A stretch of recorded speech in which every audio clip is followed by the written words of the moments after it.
Check, check, check.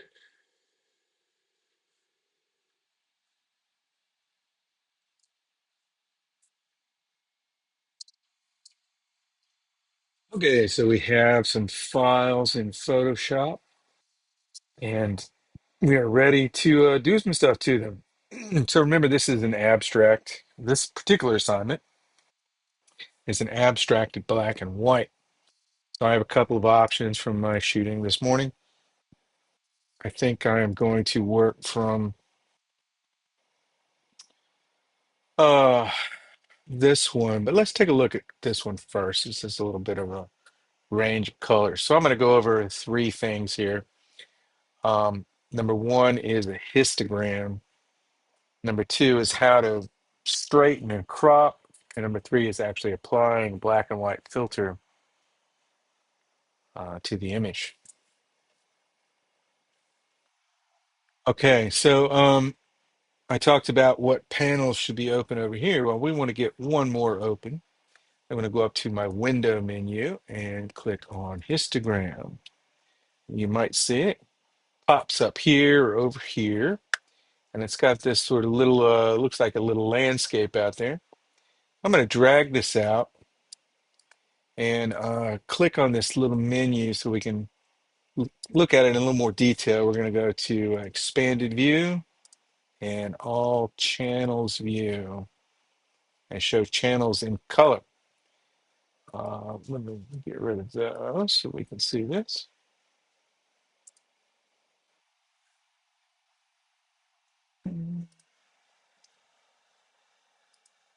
Okay, here's our histogram of this particular image here.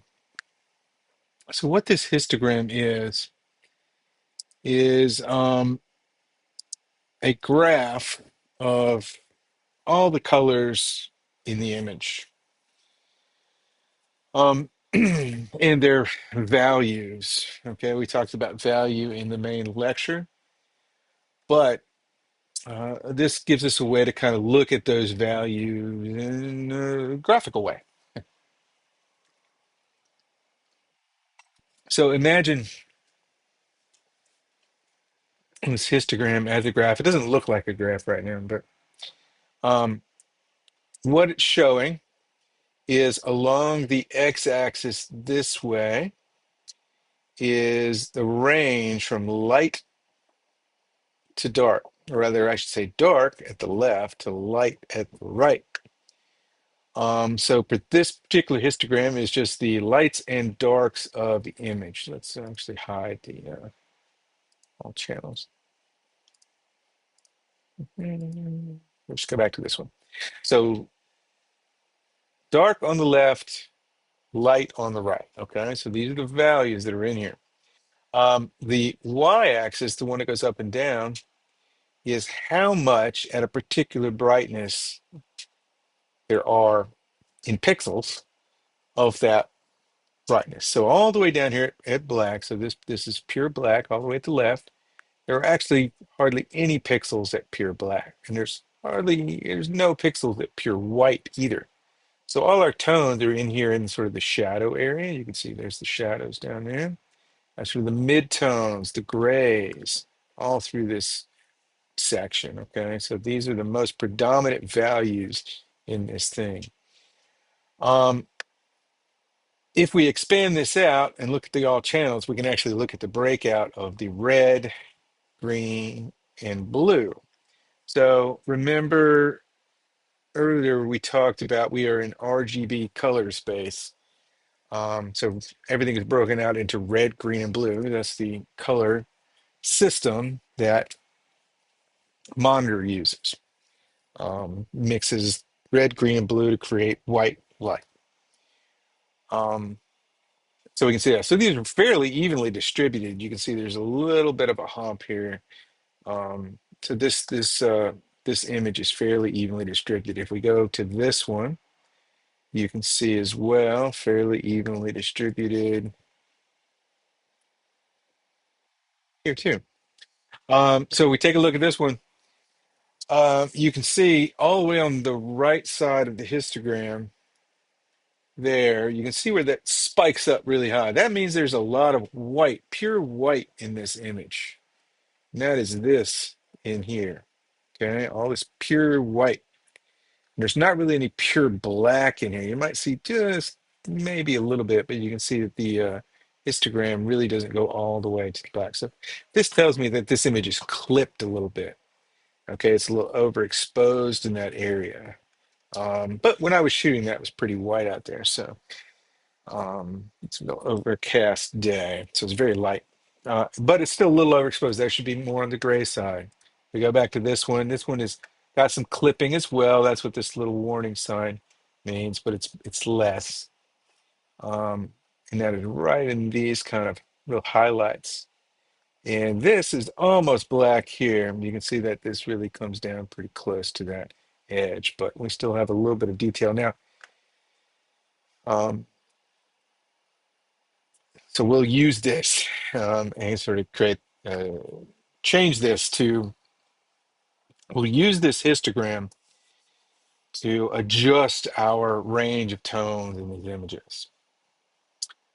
All right, let's talk about modifying the perspective on these. I'm going to drag this histogram. Well, let's actually make this go back down to the compact view. I'm going to drag this back into my panel to get it out of the way. It's there if I need it. So let's go and look at let's look at this image. So notice I shot this. It is not the best design in terms of kind of how it's laid out on the screen. If you look at this, this is fairly vertical. So this isn't quite vertical, but we have this kind of slope here. So how can we straighten this image out? Well, of course, Photoshop has tools for that. I talked a little bit about the edit menu last time, but now we're going to go in there and use some tools in it. Uh, First off, let's go over here to the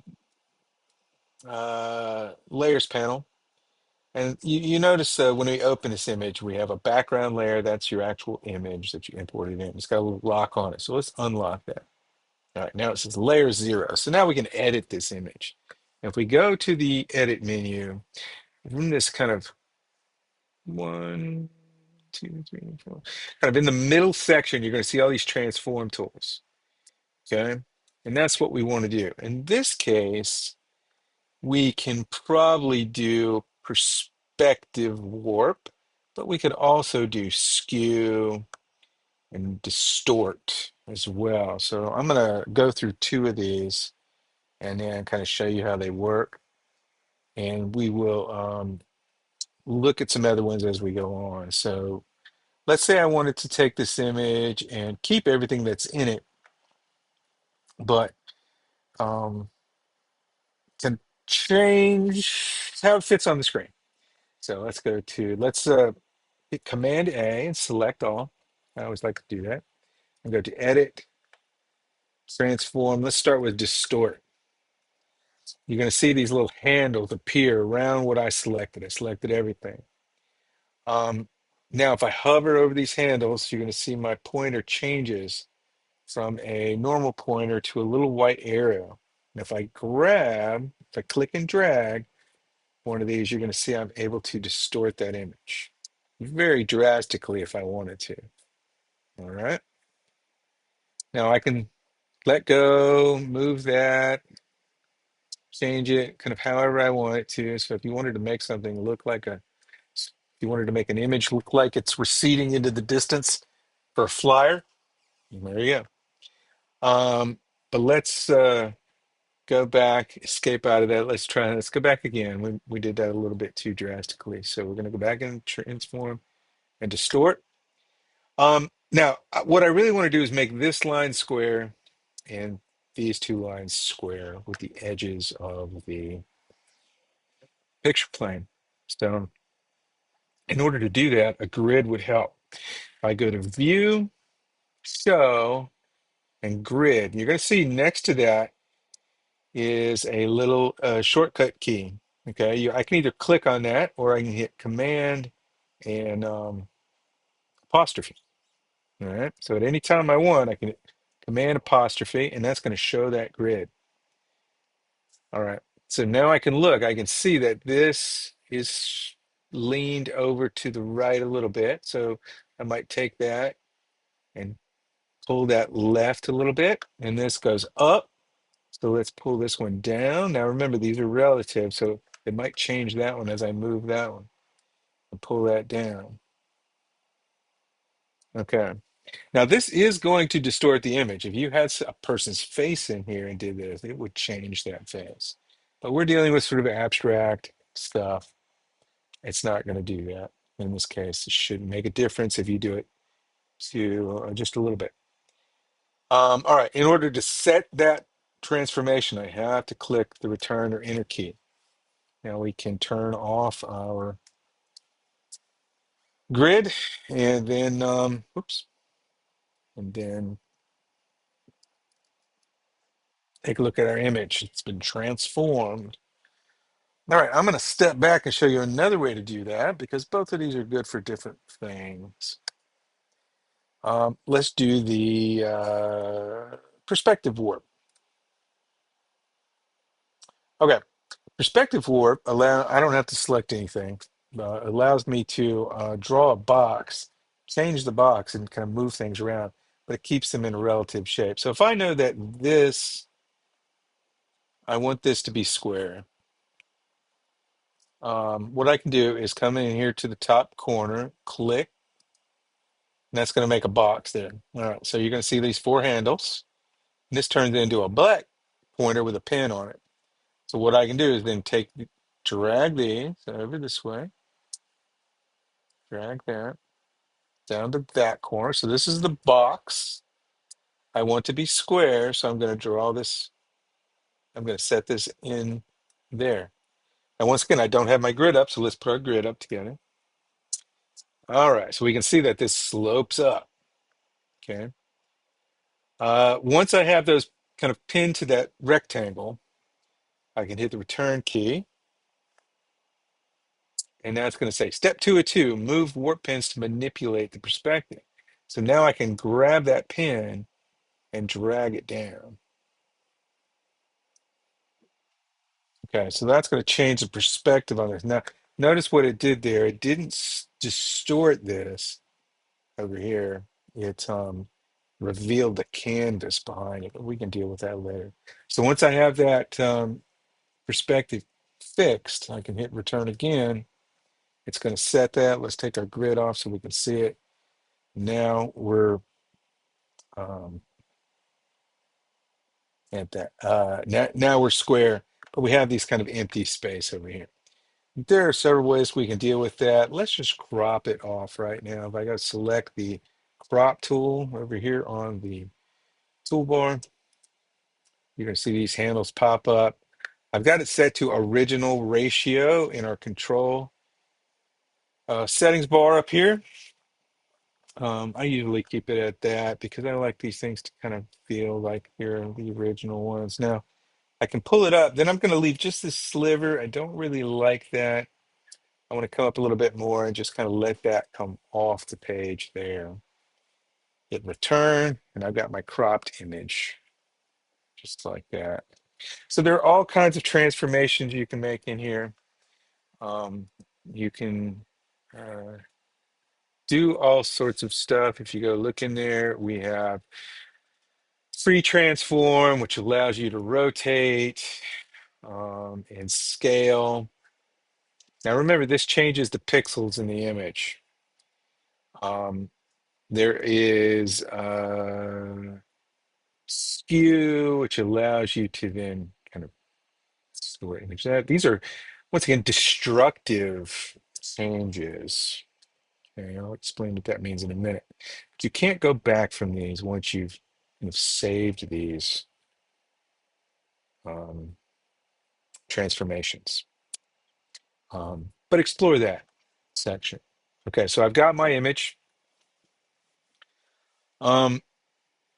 skewed or distorted or corrected is really what we're going for here. Let's go into using our histogram and talk about doing some adjustments. I just talked a second ago about destructive editing. Okay, so these changes I just made, you can't go back to them. If I go up to image and I go into these adjustments here, like brightness, contrast, or hue, saturation, or black and white.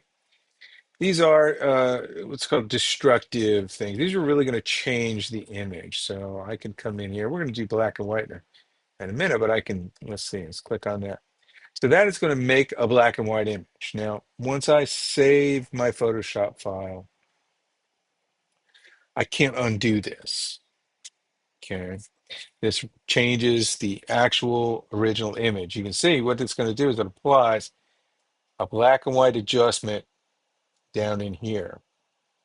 Okay, that is our original layer, original image layer. And if I just hit OK, that's going to change that layer. So let's say I don't want to do that. I want to make sure I can apply these selectively or drop them out of the layer panel later when I come back to the image. I want to use adjustment layers. Okay, so I'm going to go to my history and undo that.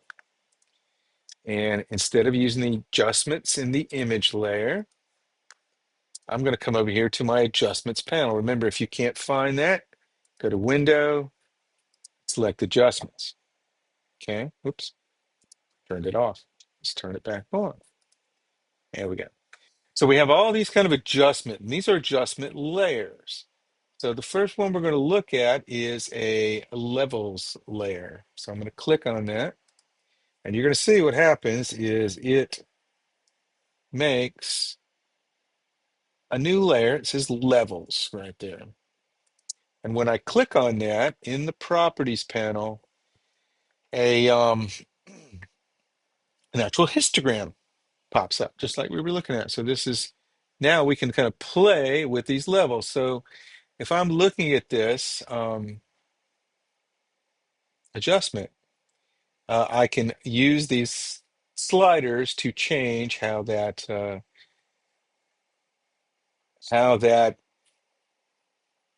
information is input and output um, into our image and out of our image.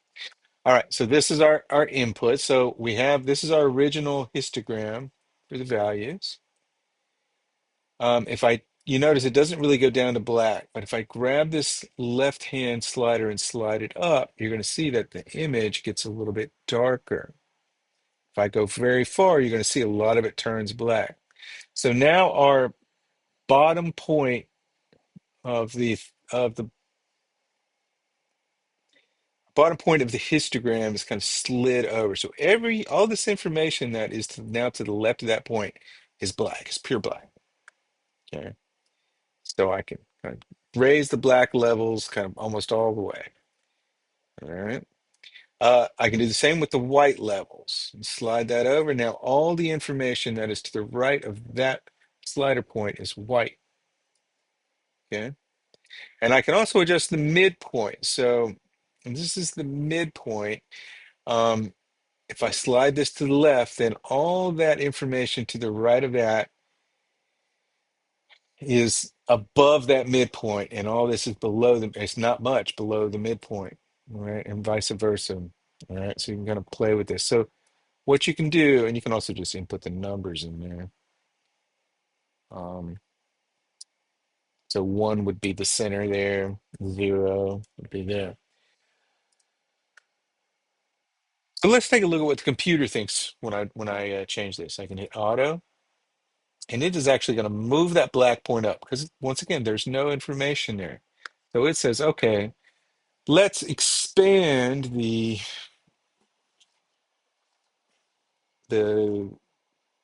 tonal range into its kind of full range. And that's how we can do that.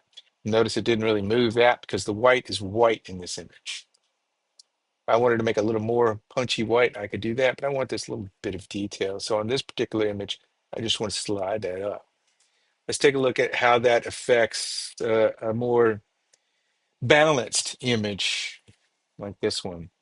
So let's go to adjustments, levels. We're going to see this one is a little low. The white, nothing kind of goes all the way to the white point on here. So I'm going to grab this and drag that down, and you're going to see that's going to make the whole image a little bit brighter and a little bit more punchy white on that.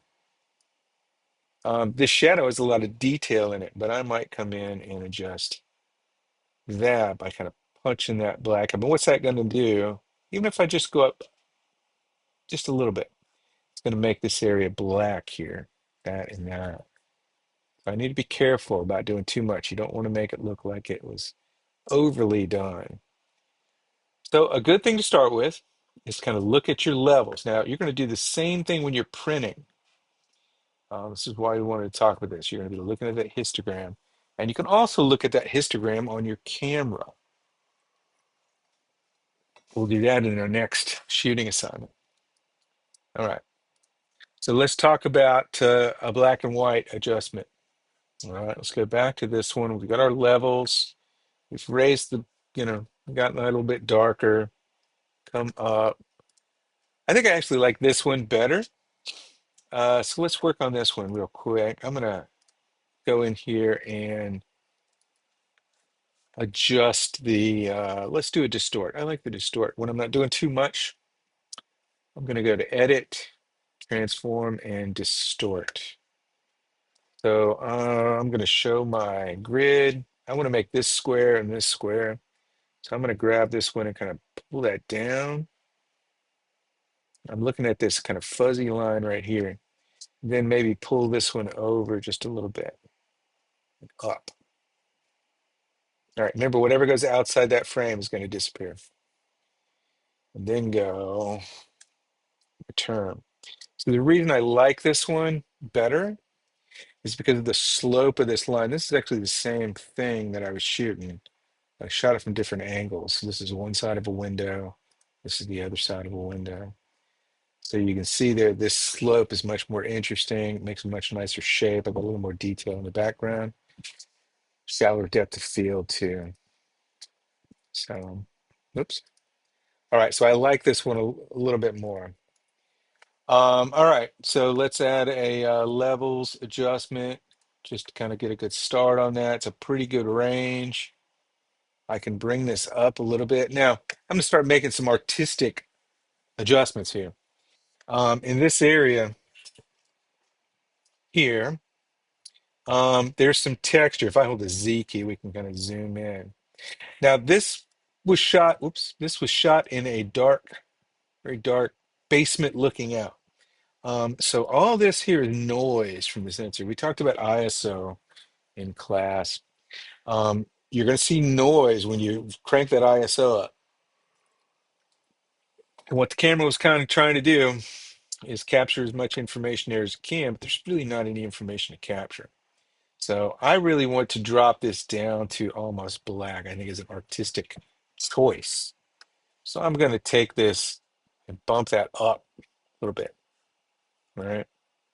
And we're gonna make that even darker a little bit later, but we're gonna bump that up a little bit so that really comes down towards black. Let's take this slider and take a look at it. I don't really want to bump that down. This has got some pure white in it right in here. So we're gonna leave that up. All right, let's take a look at a black and white adjustment now.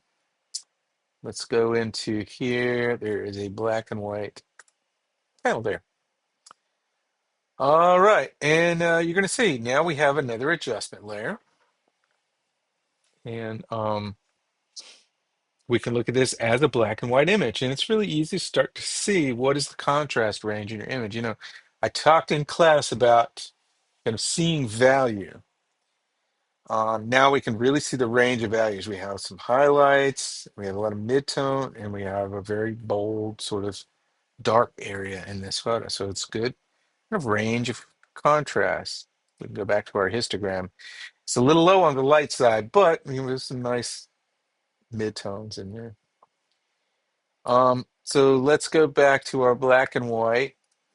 Um, one of the things that well, the it's a little counterintuitive, and when you do a black and white adjustment, when we have this sliders, and they're all colors. So what does that mean? Well, if we go back to our color image and go back to our histogram, take a look at this all channels view. So this is our red, green, and blue um, color channels. So this is the lights and darks, but this is the light and dark of just those particular colors. So we're in RGB, so we have red, green, and blue. So we can adjust those. That's the information in this image. Um, so now we can adjust those relative colors in the image, and you can see the difference there. So let's go to our black and white slider. Let's do the adjustment component. Now, if I slide these sliders,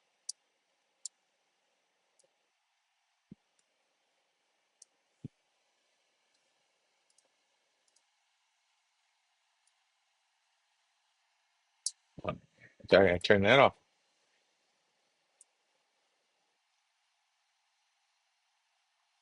If I slide these sliders, you're going to see that I am adding or kind of moving the brightness on the red channel, in this case, the green channel as well. They're related. And kind of changing what happens. So each of these colors is translated into black and white kind of a different way. It's pretty complex, but what we can do is take a look at the image here. Let's go back, get rid of that, go back here and start kind of moving these sliders around. So in the image, the original image, there's some red information here. You can kind of see this. It's got red and maybe a little yellow in there. On our black and white, if I move that red slider, I'm kind of taking that red down darker or taking it out or making it broader. You can see that really has a big effect on that section of the image. So I can start to adjust kind of what I think is interesting in that space. So I like a little more variety there. You see the yellow has some take on that too. So I can play with that, try and find something. You don't want to go too far because then it gets sort of starts to look like a photocopy.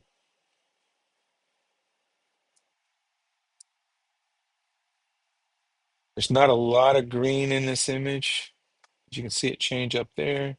So I'm going to kind of play these sliders around until I start to find something I like. You do need to be careful. Um, you don't want to have artifacting. You can see this, it's a little too bold there. I'm going to back off on that a little bit. Just do a little bit.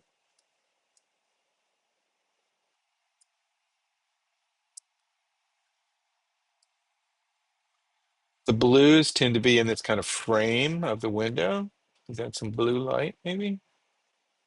So obviously I don't want that. It starts to look a little crazy. So let's come down, make that a little more contrasting. So you can see I'm starting to kind of make come some bold choices. You notice when I've dropped that blue, that really started to get dark too. It's got a little bit of noise texture in there, but that's okay. If I go up, it really starts to bring that out. So the blues are in our kind of dark area. So I like that, getting that sort of bold movement there in that thing. Let's try the magenta. Magenta's really not having much of an effect on this one. There's not much magenta in there. If you're wondering why this has more than red, green, and blue, if we take a look at a Color wheel. There's a lot of relationships here. Um, so this is an RGB color space, but the black and white filter actually lets you adjust this in CMY, yellow, magenta, and cyan. So we have yellow, red, magenta, blue, cyan, and green, right? And you can see all those reflected here. This is a whole nother lecture on kind of color theory, additive and subtractive. But they all relate together. That's what you need to know. So now we're going to find that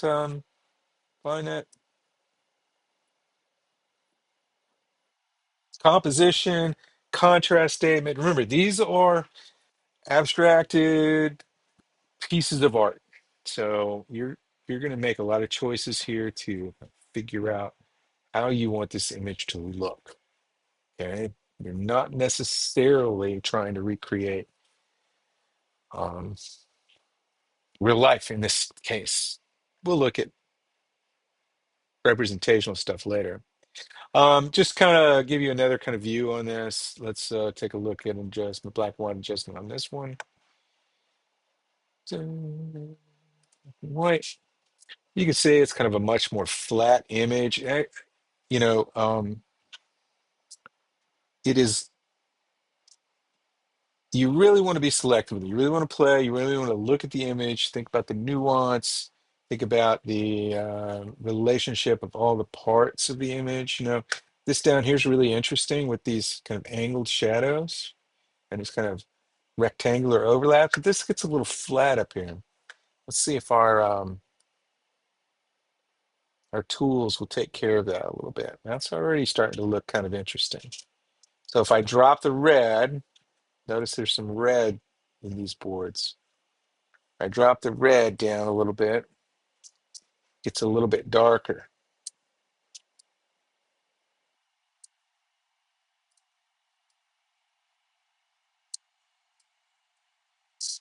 Oh, and the yellow too. So notice there's just much more yellow and red in this board up here than there is down here. And so I really like that. I like a little bit more. I like how that frames that image a little bit better. It's already a much better image. It makes this a little bit darker. We'll look how to selectively apply these things later.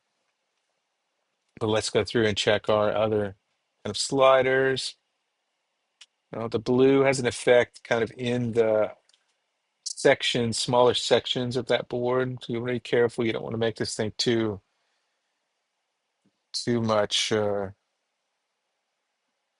of blown out. So that's a little bit nice. You raise that up, but we don't want this to look artificial. So I'm going to kind of keep that in the middle. Now, I do like it when I raise that up that this gets white. So let's do this in a different way. One of the things that I wanted to point out is that these adjustment layers are like any other layer. Each layer only really affects what's below it. So if I put another layer on top of that, let's add another image in here as a layer. So let's just grab, oh, uh, let's just add another picture on top of it. You'll see it's going to come in as another layer, and you're going to notice the color. So this black and white layer only affects what's underneath that. So I'm going to take this and just dump it out. Now, what that means is that this black and white affects this levels in this background. So I could take this level, move it up to the top by dragging it and floating it. Now we can look at this and say, oh, I want that to pop a little bit more. So I'm going to drag that back that way. That's going to brighten that section of that image up. I get back to that kind of bright white kind of line that moves through that image. And this is a much better image than what I started with. Um, there are some other adjustments we can make, but those involve kind of specific selections and applying these selectively. All right, that should get you started making black and white images in Photoshop.